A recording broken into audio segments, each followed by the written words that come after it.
mewakili kelompok 3 akan menjelaskan tentang sistem keuangan dan lembaga keuangan Islam.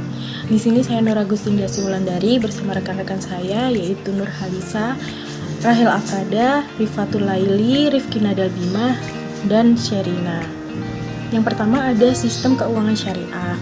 Sistem keuangan syariah sendiri merupakan sistem keuangan yang menjembatani antara pihak yang membutuhkan dana dengan pihak yang kelebihan dana melalui produk dan jasa keuangan yang sesuai dengan prinsip-prinsip syariah. Tujuan utama sistem keuangan syariah yaitu menghapus bunga dari semua transaksi keuangan dan menjalankan aktivitasnya sesuai dengan prinsip-prinsip syariah, distribusi kekayaan yang adil dan merata, dan kemajuan pembangunan ekonomi. Selanjutnya ada prinsip-prinsip syariah dalam sistem keuangan. Yang pertama adalah kebebasan bertransaksi, namun harus didasari dengan prinsip suka sama suka dan tidak ada yang zolim, dengan didasari dengan akad yang sah, dan transaksi tidak boleh pada produk yang haram. Asal suka sama suka, tidak ada unsur paksaan dalam hal ini yang dapat menimbulkan kerugian masing-masing. Yang kedua, bebas dari maghrib atau masyir, yaitu judi atau spekulatif yang berfungsi mengurangi konflik dalam sistem keuangan. Horor, yaitu penipuan atau ketidakjelasan. Riba, pengambilan tambahan dengan cara batil. Yang ketiga, bebas dari upaya mengendalikan, merekayasa, dan memanipulasi harga. Yang keempat, semua orang berhak mendapatkan informasi yang berimbang, memadai, akurat, agar bebas dari ketidaktahuan bertransaksi. Yang kelima, pihak-pihak yang bertransaksi harus mempertimbangkan kepentingannya. Pihak ketiga yang mudah mungkin dapat terganggu, oleh karenanya pihak ketiga diberikan hak atau pilihan. Transaksi didasarkan pada kerjasama yang saling menguntungkan dan solidaritas, serta harus ada kepastian kontrak dan manfaat untuk kedua belah pihak. Setiap transaksi dilakukan dalam rangka mewujudkan kemaslahatan manusia, mengimplementasikan zakat sebagai dasar distribusi pendapatan dan kesejahteraan yang merata. Dengan demikian, sistem keuangan syariah diformulasikan dari kombinasi kedua kekuatan sekaligus. Pertama, prinsip syariah yang diambil dalam Al-Quran dan Sunnah. Kedua, prinsip tabi. 30 sistem keuangan syariah merupakan aliran sistem keuangan yang didasarkan pada etika Islam. Jadi tidak sekedar memperhitungkan keuntungan dan risiko saja, tetapi harus mempertimbangkan nilai-nilai Islam. Karakter sistem keuangan syariah menurut Umar Chapman. Kesejahteraan ekonomi yang diperluas dengan kesempatan bekerja penuh dan laju pertumbuhan yang optimal. 2. Keadilan sosioekonomi dan distribusi kekayaan dan pendapatan yang merata. 3. Stabilitas nilai mata uang sebagai alat tukar yang dapat diandalkan. Standar yang adil bagi pembayaran cicilan dan alat penyimpanan yang stabil. Mobilisasi dan investasi tabungan untuk pembangunan perekonomian dalam satu cara yang adil sehingga pengembangan keuntungan dapat dijamin bagi semua pihak yang bersangkutan. Memberikan semua pelayanan yang efektif yang secara normal diharapkan dari sistem keuangan. Ya, saya akan melanjutkan presentasi dari teman saya.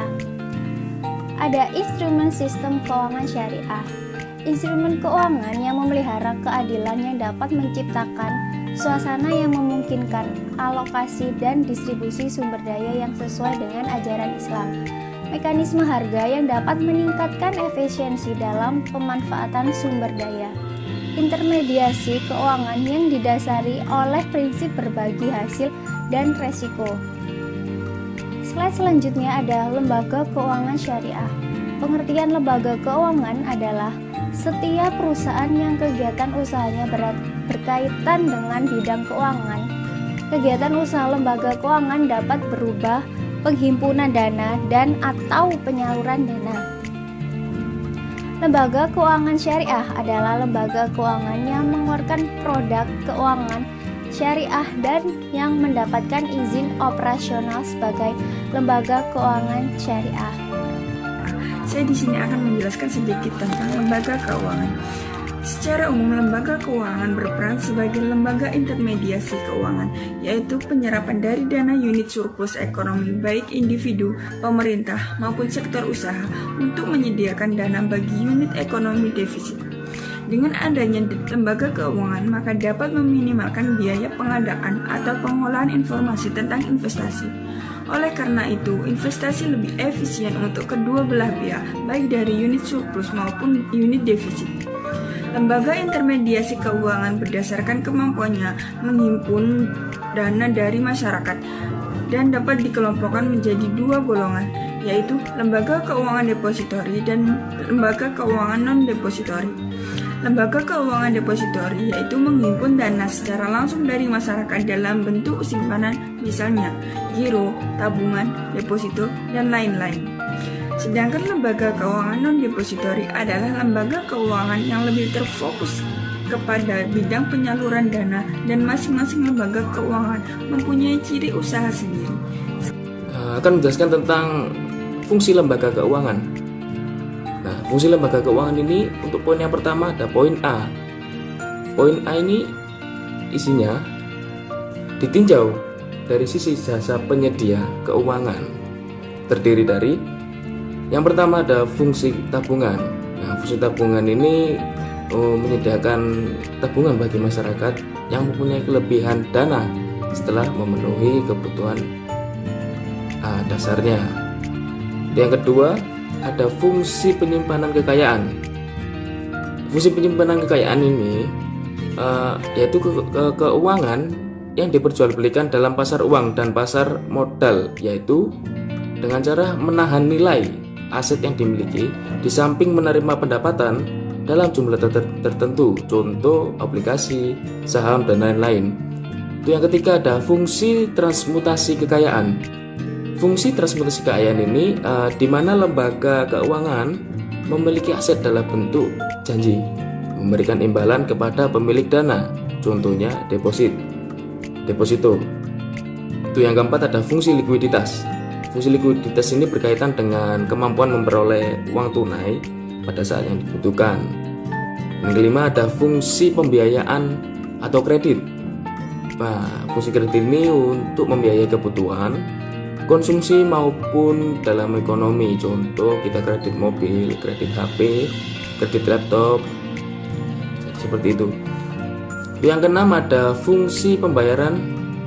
Nah, fungsi pembayaran ini menyediakan informasi atau mekanisme pembayaran atas transaksi barang atau jasa, contohnya cek, giro, dan lain sebagainya. Itu yang ketujuh ada fungsi diversifikasi resiko. Nah, ini menyediakan proteksi terhadap jiwa, kesehatan, dan lain-lain. Itu yang ke-8 ada fungsi manajemen portofolio. Fungsi manajemen portofolio ini yaitu menyediakan jasa keuangan yang dapat memberikan kenyamanan, proteksi terhadap keuangan, kualitas pilihan investasi, biaya transaksi yang rendah, dan pajak pendapatan. Yang ke-9 ada fungsi kebijakan.